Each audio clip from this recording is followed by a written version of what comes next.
Bonjour, je m'appelle Christelle Conègre, j'ai 46 ans. Je suis auditeur pour la navigation aérienne à l'échelon central de la DESAC depuis 3 ans à Paris. J'ai commencé ma carrière comme contrôleur aérien militaire dans la Marine nationale. En 2008, j'ai été recrutée en tant que TS2EAC à l'échelon central de la DESAC à Paris, dans le domaine des opérations aériennes.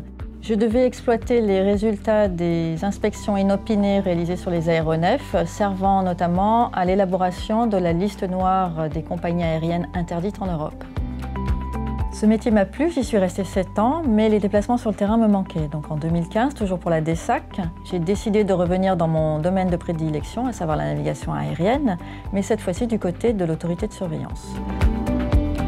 Le pilier le plus important dans le domaine de la surveillance, c'est l'audit. Mon activité principale est de participer à des audits des prestataires des services de la navigation aérienne. Il y a d'abord la DSNA qui régule le trafic en route et sur les aéroports. Ensuite, il y a les terrains FIS, environ 80 petits terrains non contrôlés. Et enfin, il y a des prestataires comme Météo France ou Éolane.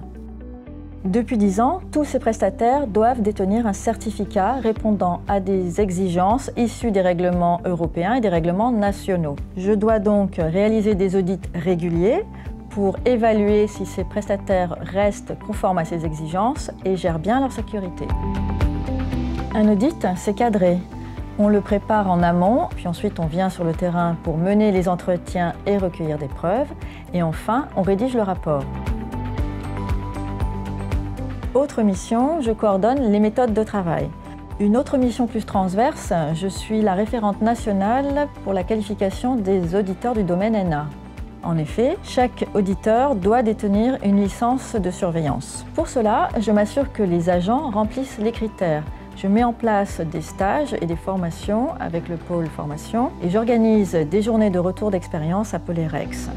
Ces journées nous permettent d'échanger sur les problématiques rencontrées dans l'année.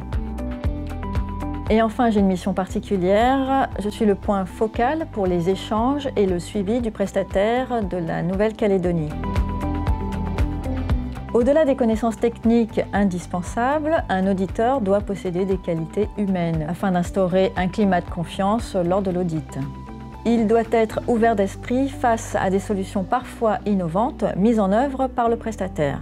La diplomatie aussi est importante. Il faut savoir désamorcer un conflit lorsqu'il survient et expliquer à l'audité qu'on est là pour progresser. Je dis souvent qu'on audite la fonction et non pas la personne en tant que telle. Il faut également être pédagogue pour savoir expliquer son travail et former ses nouveaux collaborateurs. Cela fait 3 ans que j'occupe ce poste et j'ai pu beaucoup progresser en termes de responsabilité en étant récemment nommée chargée d'affaires. Les possibilités qu'offrent les métiers de la DESAC sont très variées. Je n'exclus pas de travailler un jour pour les ressources humaines, notamment pour la formation, un domaine qui ne me déplairait pas. Et peut-être que d'ici 2 ou 3 ans, je tenterai l'examen professionnel I2E pour devenir ingénieur I2EAC. Ce qui me plaît le plus dans mon métier, c'est cette interaction avec les autres métiers de la DESAC, avec la DSNA et tous les prestataires. Je fais souvent des déplacements. Je me suis rendue récemment à Brest, à Toulouse ou encore à Lille et Albert-Bray. Ce qui me plaît aussi, c'est cette entraide dont j'ai bénéficié à mon arrivée à la DESAC, qui me permet d'évoluer et que j'aimerais perpétuer auprès de mes futurs interlocuteurs.